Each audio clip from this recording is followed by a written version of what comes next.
இயேசு கிறிஸ்துவின் இனிதான நாமத்தில் இன்றைய ஆவிக்குரிய சிந்தனைக்கு உங்களை அன்புடன் வரவேற்கின்றோம். இப்போதும் ஒரு பாடலுக்கு பின்பு உங்கள் சிந்தையை தெளிவிக்கும் ஆவிக்குரிய செய்தியை கேட்கலாம். பாத்திரம் துதி பாத்திரா, உம்மை இன்றும் என்றும் துதித்திடுவேன். பாத்திரம் துதி பாத்திரா, உம்மை இன்றும் என்றும் துதித்திடுவேன். காத்தீரே என்னை கருத்தாக, வழுவாமல் என்னை உமக்காக எடுத்தீர், என்னையும் உமக்காக எடுத்தீர், என்னையும் உமக்காக கொடுத்தீர், உம்மையும் எனக்காக. ஸ்தோத்திரம் துதி பாத்திரா, உம்மை இன்றும் என்றும் துதித்திடுவேன்.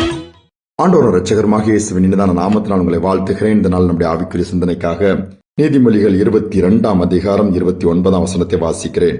தன் வேலையில் ஜாக்கிரதையா இருக்கிறவனை நீ கண்டால் அவன் நீசருக்கு முன்பாக நில்லாமல் ராஜாக்களுக்கு முன்பாக நிற்பான். தன்னுடைய வேலையில் நேர்மையாய் கவனமாய் பொறுப்பாய் இருக்கிறவன் நீசருக்கு முன்பாக நிற்க வேண்டிய சூழ்நிலை வராதாம்.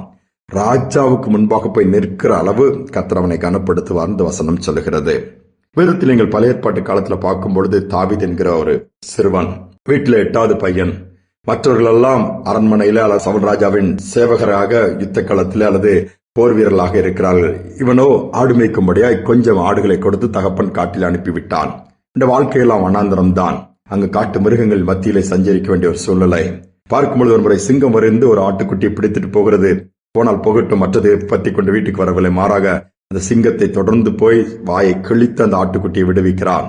கரடி வரும்போது அடித்து ஆட்டுக்குட்டிகளை தப்பு வைக்கிறார். இதெல்லாம் வேதத்தில் 1 சாமுவேல் 17ஆம் அதிகாரத்தில் பார்க்க முடியும். பாருங்கள், கொடுத்த பொறுப்பு, கொடுத்த அந்த ஆடு மேய்க்கிற அந்த சிறு தொழில தாவீது என்கிற இந்த சிறுவன் உண்மையாய் பார்த்தான். கர்த்தர் அதை பார்த்தார். அவனுடைய தகப்பன் மற்றவர்கள் பார்த்தார்களோ இல்லையோ, கர்த்தர் பார்த்தார். அடுத்து நடந்தது என்ன? விசேஷமான கிருபையை தாவீதுக்கு தான் கொடுத்தார். அவனை அபிஷேகம் பண்ணி ராஜாவுக்கு முன்பாக மட்டுமல்ல, ராஜாவாகவே கர்த்தர் மாற்றினார். எவ்வளவு பெரிய ஒரு மேன்மையான ஒரு நன்மை ஆண்டவர் வச்சிருக்கிறார். ஆசீர்வாதங்களை யாருக்கு எப்போ நம்முடைய வேலையில ஜாக்கிரதையாய் உண்மையாய் நம்ம கொடுக்கப்பட்ட பொறுப்பை கர்த்தர் பார்க்கிறார். மற்றவர்கள் பார்க்கிறார்களோ இல்லையோ, நமக்கும் தெரியும் நம்ம எப்படி வேலை செய்யறோம்ட்டு. அதுல நேர்மையா திருப்தியா நல்லபடியா செய்யறோமா? எல்லாம் ஏதோ கண் துடைப்புக்கு சொல்லி அப்படி பண்ணிட்டு சம்பளத்துக்காக செய்துட்டு போறோமா? இல்லை. கொடுத்த பொறுப்பு ஊழியமாக இருக்கலாம், உண்மையாக செய்கிறோமா? மற்ற பணிகளாக இருக்கலாம், உண்மையாக செய்கிறோமா? கர்த்தர் பார்க்கிறார். அதில் இருப்பம் இருந்துச்சுன்னா ஒருவேளை உலகம் உடனே நமக்கு பதவிகளையோ கனத்தையோ கொடுக்காவிட்டாலும், நம்முடைய எஜமான்கள் அதை செய்யவிட்டாலும், பரம தகப்பன் நம்முடைய பரம எஜமான் அதற்கான கனத்தை கொடுத்து உயர்த்துவாரு. ஒரு சிற்பி அழகான ஒரு சிற்பத்தை செய்துவிட்டு அருகிலும் அதே போல இன்னொரு சிற்பத்தையும் செய்து இது பண்ணிட்டு இருந்தான்.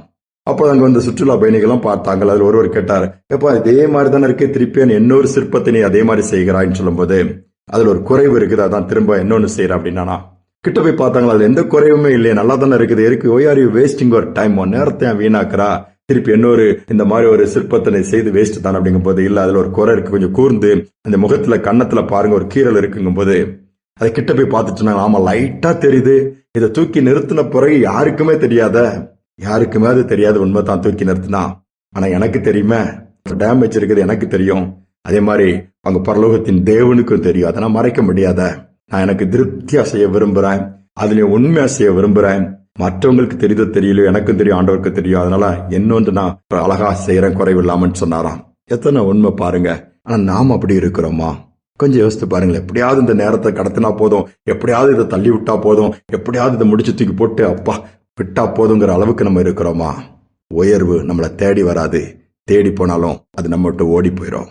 மாறாக கொடுத்த சிறு வேலையாக இருக்கலாம், சிறு பொறுப்பாக இருக்கலாம், எதுவாக இருந்தாலும் உண்மையாய் நேர்மையாய் கர்த்தர் பார்க்கிறார். செய்து பார்ப்போம்னா நீசருக்கு முன்பாக நாம் நிற்க வேண்டியது இருக்காது. ராஜாக்களுக்கு முன்பாக மட்டுமல்ல, ஏன் ராஜாவாகவே கர்த்தர் மாற்றுவார். ஜெபிப்போம். அன்பின் தகப்பனே, நல்ல நாளுக்காக தருணத்திற்காக நன்றி செலுத்துகிறோம். மீண்டும் அவர் புதிய நாளை கிருபையாய் கூட்டி கொடுத்திருக்கிறீங்கப்பா. இவ்வளவோ வேலைகள், எவ்வளவோ பொறுப்புகள் கொடுக்கப்பட்டிருக்கிறது, அதுல நாங்கள் உண்மையா இருக்குன்னு நீங்க எதிர்பார்க்கிறீங்கப்பா. கொஞ்சத்துல கொடுக்கப்பட்டதுல உண்மையா இருந்தா அநேகத்தின் மேல அதிகாரியா வைப்பேன் தான் தாழ்ந்துகளை கொடுத்த காரியத்துல மத்தேயு 25 அதிகாரத்துல நாங்க வாசிக்கிறோம். எங்களுடைய வாழ்க்கையை நீங்க பாக்குறீங்க, எங்களுடைய கிரியைகளை நீங்க பாக்குறீங்க, எங்களுக்கும் தெரியும்ப்பா. மற்றவர்கள் பார்க்கிறார்களோ பார்க்கவில்லையோ, நாங்கள் எல்லாவற்றிலும் நேர்மையாய் உண்மையாய் அதுல ஒரு பூரணத்தோட ஒரு திருப்தியோடு அந்த பணிகளை செய்ய உதவி செய்யுங்க. அந்த கிருபை இதை கேட்கிற ஒவ்வொருவருக்கும் உண்டாகட்டும் அப்பா. எங்களுக்கு அப்படிப்பட்ட சிந்தையை உண்டாக்குங்க. நீ தாவீதின் தேவன். தாவீதுக்கர்ல நிச்சயமான கிருபையில இதை கேட்கிற ஒவ்வொருவருக்கும் கொடுத்து உற்சாகப்படுத்துங்க, தைரியப்படுத்துங்க.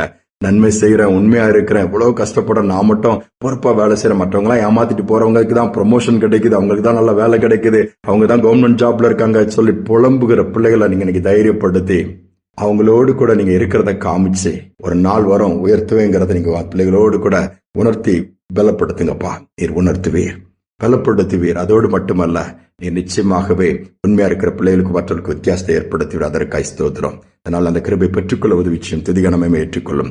இயேசுவின் நாமத்தில் பிதாவே, ஆமேன், ஆமேன். நம்முடைய பணியில நேர்மையா இருப்போம்.